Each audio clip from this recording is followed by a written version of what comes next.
כל ילד יודע שתובל שפיר ואליאנה תדהר הם עסקת חבילה, סוג של 1+1. איפה שתראו אותה, תמצאו גם אותו, ולהפך. לא מתחילים לכתוב לפני שכותבים בינינו איזה נשיקה. עכשיו הם מדבבים סרט אנימציה חדש, היפה והגלדיאטור, וגם שם, באופן מפתיע, הם זוג. אתה רוצה שנספר לך על סיפור אהבה בין לוסילה לטימו?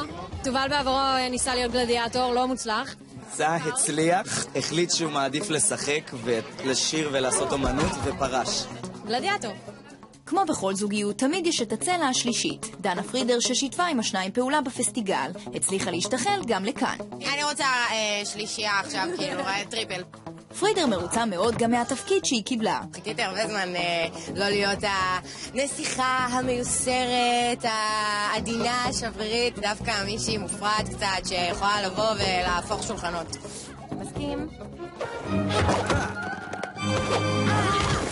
דווקא הצעיר שבחבורה, תובל, הוא זה שמביא איתו הכי הרבה ניסיון לתפקיד, וגם טורח להדגיש את זה מתי שרק אפשר. אני האמת כבר הרבה זמן דובב.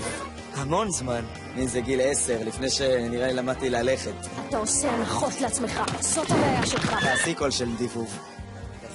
יפה, החזרת אותי לזה. חמוד, חבר טוב. אני כמו המנטור שלה ב-The Voice. שרית. שרית, אתה שרית. מתה עלייך. דקות לפני ההקרנה, אליאנה וטובל מפתיעים את הקולגה שלהם בעוגת יום הולדת. דנה תאלץ להסתפק בעוגה, כי השנה לא יהיה לה ממש זמן לחגיגה. זה פשוט בא לי רק, כי אין לי זמן, בגלל שאני כל היום בפרופיל ואני חננה, אז אני כאילו הולכת לישון בזמן. ונסיים עם הפאוור קאפל הכי צעיר בתעשייה. אליאנה וטובל עוד לא הגשימו את משאלת הילדים והפכו לזוג בחיים האמיתיים, אבל never say never. זה לא מפריע כל הזוגיות הזאת שנראית על המסך בחיים האישיים? מפריע? לא, זה בסדר. זה על המסך. לא מפריע, לא מציק לחבר? אין חבר, אז לא מציק, אבל זה בסדר, זה כאילו יש כזה את הגבולות. זהו, הזוגיות נגמרה? כן, איפה אתה מעודכן?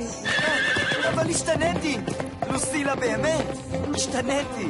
לוסילה!